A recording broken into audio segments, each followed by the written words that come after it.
So very good. Well, thank you for Okay, so talking to me. I in the interest of time, I'll keep it brief.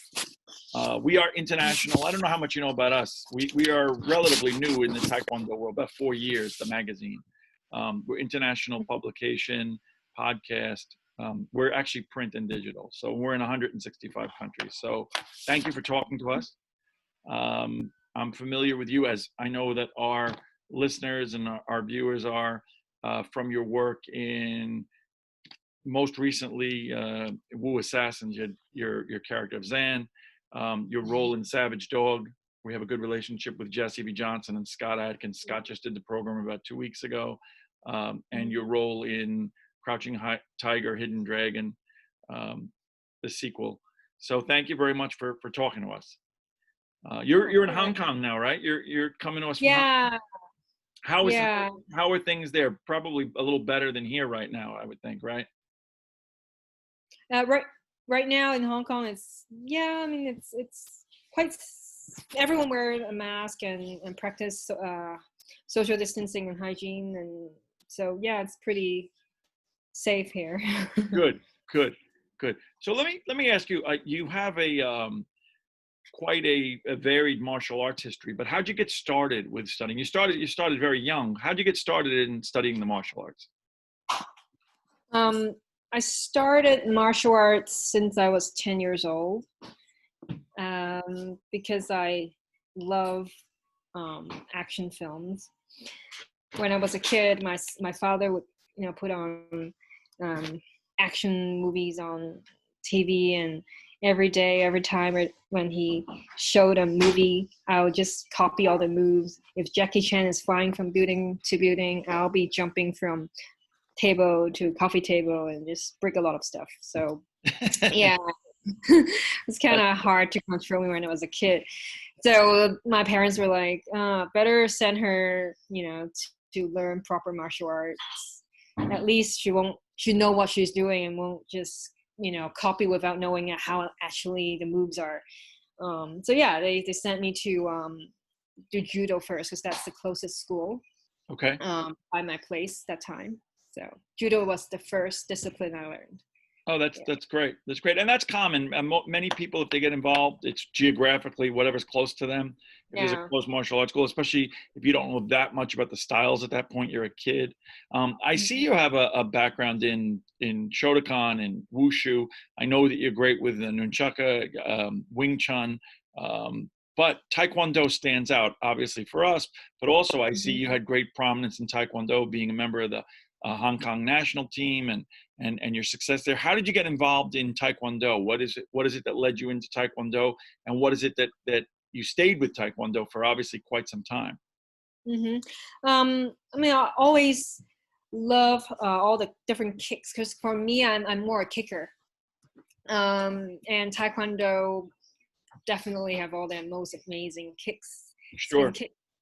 And so when I started knowing more about martial arts, and I actually picked what I want to learn next, I picked Taekwondo when I was, a teenager, and actually I learned a lot of different styles, because after judo, I did karate, Chinese kung fu, and then I learned Taekwondo. I started training Taekwondo seriously actually after college. So I learned a little bit when I was a kid, but then, as a kid, you try to learn different things and jump from different hobbies. Yeah. So once I started intensively doing Taekwondo, I love it very much, and started competing right after I got my black belt. I was very happy that I got selected to represent Hong Kong, and I do ITF Taekwondo. Sure. Yeah. So that's how I started, and then started representing Hong Kong for Taekwondo, and I love it, and it actually helped me a lot for film too, because a lot of my films, when I was doing action roles, I do a lot of kicks. Sure. Yeah. It is one of the things about Taekwondo, because it tends to be more, the demonstrations are are very beautiful, and there's a lot of leading into a lot of, especially now, much more acrobatic type things, which lend themselves to things that are visually a lot more appealing for people when they're watching films. How do you make that transition from, you're a true mixed martial artist, right? I mean, you've studied a multiple martial arts styles. You're proficient in many. How do you make that transition from being a martial artist and somebody who is really on that path of competition path to being somebody who's involved in film and entertainment? How does that occur? I actually approached my career in film and entertainment completely separately to my martial arts. So there's not really a real transition for me. They kind of run together. Sure. It might seem odd to your listeners, but at the time I started in the industry about 10 years ago, I never crossed my mind that I could, use my martial arts skills for film work. At that time, a lot of the famous actresses in Hong Kong were pretty girls, and any action films, they were obviously done by their stunt doubles. And it was all being as girly as possible. And none of them were actual martial artists. And even if they do, it's do a kung fu film or two, So for me at that time, it was really after I started my career, and then I was doing martial art as well. And then there are some news about me competing. And then people were like, oh, you're in a movie and you're competing. And then, of course, I also, I had a mentor. He's now my husband, Anthony Sito. He is actually the first person telling me that, oh, you should focus in being an action actress. Because if you're just an actress doing different things, I mean, it's hard for people to remember who you are. And you already have your martial arts skills, and there's lacking a real action actress in movies right now. Why don't you, just stick with your action and in your films? So that was why I then merged the two together and focused in doing action films. That's great. That's great. It was a good path. It's definitely. Now, in saying that, things come together for a reason. In doing the reading about you, for those of the folks who aren't familiar with it, you have this unbelievable nickname title, which is, I see in reading about you, people call you the female Bruce Lee. How does that come about, to your knowledge? And there's such a high watermark for every style of martial arts when you say the name Bruce Lee. Does that give you a sense of special responsibility in the roles and things that you choose in terms of how you approach your career, knowing that that's out there? I mean, that's out there in the world. Well, the entertainment press started taking notice of my martial arts background when I was being interviewed by the sports press after I won some international competitions. And then I think it was after I did a live TV show where I performed a double nunchucks routine that the press started calling me the female Bruce Lee. I was actually a bit shocked at that time when I got that AKA. I mean, Sure. No one can be another Bruce Lee. Sure. Something that you're conscious of when you're involved in roles, that's people's perception of you, and that's their expectation, going from somebody who's coming into it saying, and you're right, that there's not a lot of women who have taken the path that you have and done it successfully and done it without having all the female. Is it something that you're conscious of, or is it something that other people are more conscious of than you, and how you approach it? Well, I have to say, like, the female Bruce Lee title, it was also one of the reasons I upped my training a lot to another level, and also one of the reasons I accepted the offer to fight in Muay Thai competitions, because I did my Muay Thai competitions just 6 years ago. Oh wow! That was already started my acting career. And Bruce Lee was a true all-round martial artist, and I wanted to prove that I can be that too. Well, that's important, and I think that if you're a true martial artist, you never rest on your laurels, right? You're always trying to do more, achieve more, be better, and be the best that you can be at a certain point in your life. So now you have an unusual resume because there are certain people who are very good martial artists, but you are very multi-talented. You're involved in music, dancing, athletics, entertainment. I see you were Miss Chinatown USA. In addition to that, you have a mathematics and computer science degree. You have a master's degree. You're a Renaissance woman. How do all those things tie together in terms of your life goals? In other words, you have a very strong career path in two things, entertainment and martial arts, but there's all these other factors. Are those all combined for a common goal, or is that a product of just various things that you're involved in your life? Honestly, I don't really know. When I was young, I knew I loved performing, but I didn't actually see it as a career. Especially coming from an Asian family, because Sure. parents always want you to do something more practical, as in like business or doctor or lawyer. Sure. So it was more of a hobby for me, doing martial arts and performing and even singing, dancing, and anything like that. So I studied really hard when I was a kid. I chose computer science because that's what my dad did, and mathematics was just an easy major for me. So my love was performance. So I threw in dance for fun when I was doing my undergraduate. But once I graduated and needed to decide what I really wanted to do, that's when I decided that I want to go for a performance in arts and film. And so I enrolled to NYU to study it first. After I graduated, then I also started competing in beauty contests.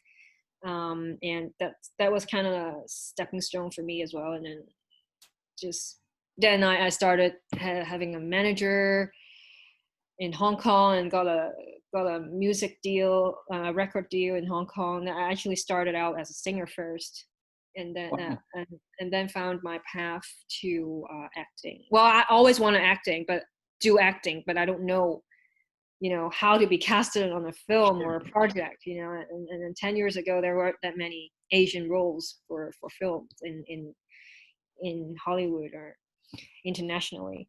So that's why I also went back to Hong Kong to start my career. That's great. So one of the questions that I had, this is more for me personally, is that you did Savage Dog with Jesse Johnson, who again is a friend of the show, and Scott, who's probably one of the premier martial artists and action stars in the world. But the role that you had in Savage Dog, which was great, wasn't a martial arts role in particular, right? You're known for your martial arts. So it was a different role. It was an acting role. And it was great. And your performance was great. And it was really well received. My question is, did you have an opportunity to train with Scott a little bit off camera? Did you guys get a chance to work out? And did you enjoy that experience? Or was that something that sort of passed you by because of the nature of the role? Well, that was a cute, sweet role. But I have to say that role was a little annoying for me because oh really? I can't fight. I couldn't for the role. And while all the guys are doing all these amazing fight scenes, which I always want to jump in, I was actually suggesting to Jesse, hey, write me an action scene, and he was trying to do that, but just didn't work for the story. So kind of dropped that. But so if you guys saw a Savage Dog, I'm playing this diminutive Asian girl who, although he has a really big heart and tries to take control emotionally and ultimately become a victim to the violence that surrounds her. Personally, I wanted to kick some ass physically. Yeah, well, you're surrounded by these great fighters, Kung Lei and Marc Z and Scott, and and it's a great movie. It really is a great movie. Your performance is great in the movie. Thanks. So I did got a chance to grab Scott, Coney, and Marco whenever they are free to do some kicking with me behind the scenes. I actually have pictures of those two. Right. It was very fun working with them, and hopefully next time I can work with Scott again, and I can be, kicking his ass instead of having my character sleep with him. Good, that's his character. That's good. We would look forward to seeing that. That would be very, very good. So now leading into some stuff that we've talked about here, right? Which is the roles for Asians. The show Wu Assassins, a terrific show, a show that's well received on a high level platform. Iko Uwais, one of the premier martial artists in the world. I think his Indonesian martial arts films are phenomenal, and his abilities are phenomenal. How does it come about? How do you get involved in that project? And I know we're coming into hopefully season 2 on that. You know, what can we expect? But how do you get involved in that program, in that project? And what are your feelings about it? Well, like most Hollywood actors, I got the role through casting. If you know the show, I was originally reading for the role of Ying Ying, Okay. known as the first Wu assassin.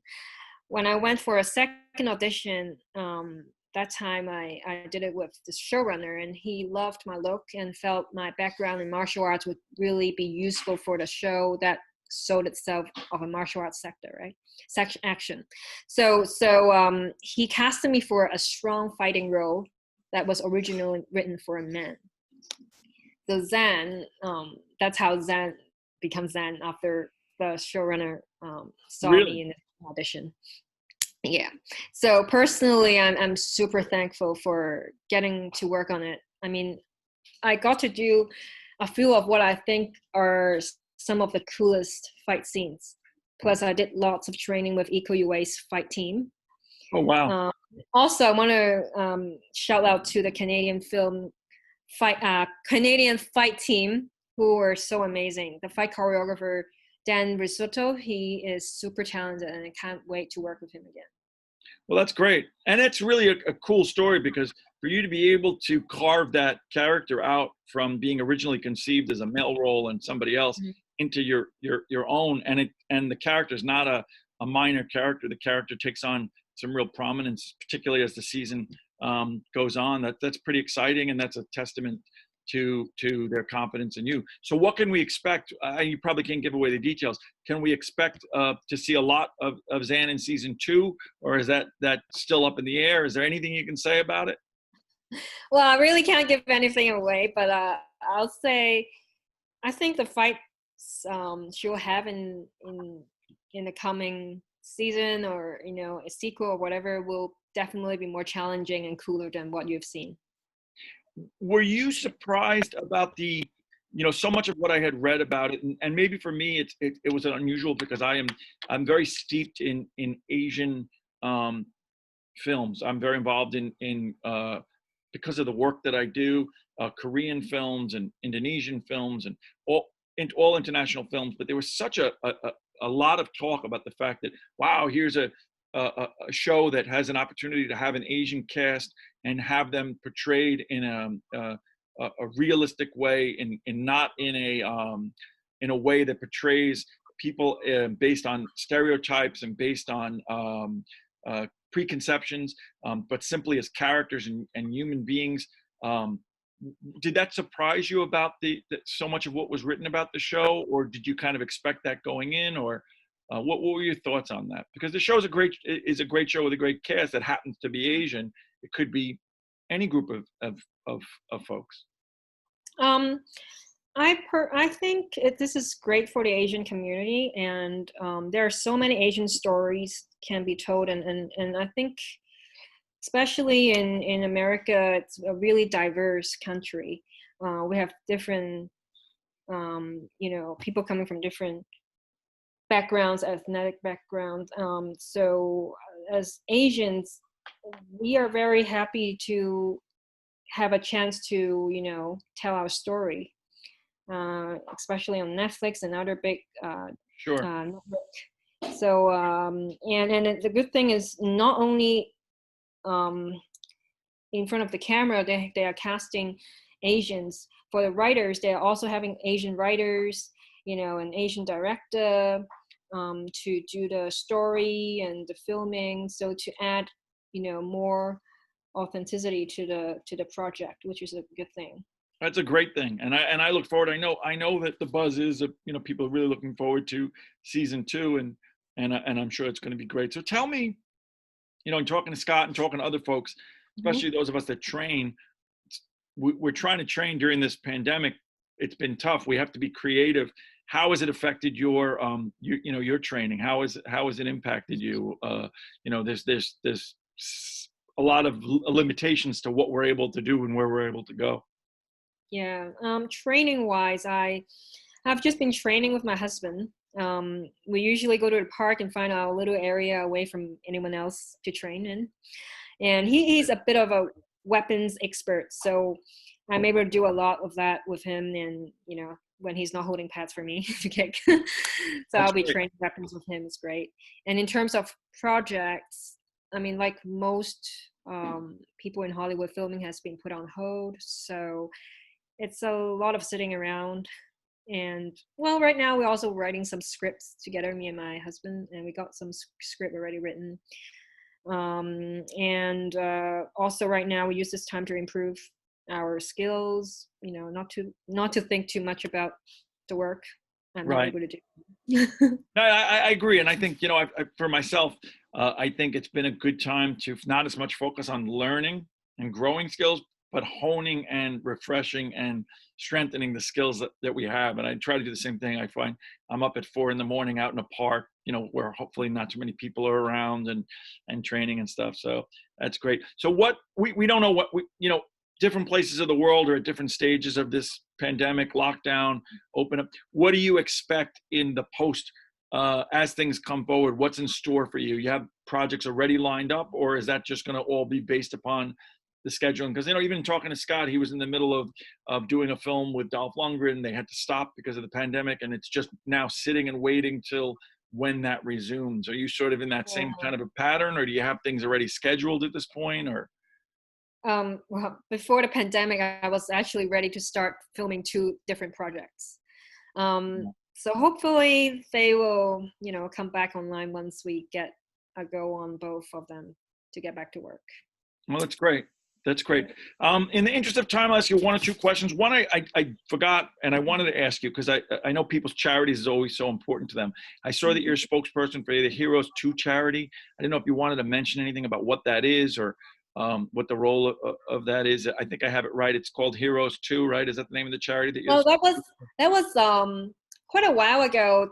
Around 10 years, more than 10 years ago. I'm part of this group. It's for environmental protection. Right now, I'm also doing a lot for environmental, supporting different environmental groups. And other groups that I'm supporting right now, it's also the Women's Foundation. They bring a lot of work to for women empowerment work and gender equality work. And another foundation that I'm working with is called the Habitat for Humanity. Oh, great. Because I think it's a really meaningful thing to be able to help people to build their home, and the underprivileged people to give them help build their home and house, and improving their their living condition. So yeah, those are the charities that I've been working with right now. Wonderful. I would ask if you have, I think that you are such an important figure. You may not even recognize it. You're a successful, multi-talented, intelligent woman who's made her way and seems to have controlled your destiny, and you have such a tremendous career ahead of you. Do you have any particular advice for young, martial arts, particularly for a lot of women? It's been largely the success, as you've said, of a lot of the people over the years historically have been male, both within the dojang and out of the dojang in the film world. That's changing. You're a big part of that. Do you have any advice for young women that are coming up now that are trying to take their lives and their careers into their own hands? Yeah, I think follow your heart is important. Don't let anyone talk you out of what you really have passion in. And especially when you are starting out, when you are young, why not try, give yourself, just try it out. You might like it or you might not, but you won't regret it. So don't let anyone hold you back when you know you have a great passion in achieving your dream. And believe in yourself, that's important. And also, I think having a good mentor is important. So if you can find the right mentor, he or she will definitely help guiding your path and let you know whether you are suitable for that field or not. Wonderful. Wonderful. Well, JuJu Chan, I want to thank you for speaking to us. I know that you're busy even during this pandemic, and you took the time to talk to us, and I really do appreciate it. We look forward to looking for the release of Wu Assassins, the second season. We look forward to whatever other projects that you are involved in. I encourage our audience, if you haven't seen some of your other projects, to go back and check them out. And we wish you all the best. And we look forward to following your career. And thank you for talking to Taekwondo Life Magazine today. Thanks for having me on your show. Thank you. Be well, and safe travel. You too. Thanks. Take care. Bye.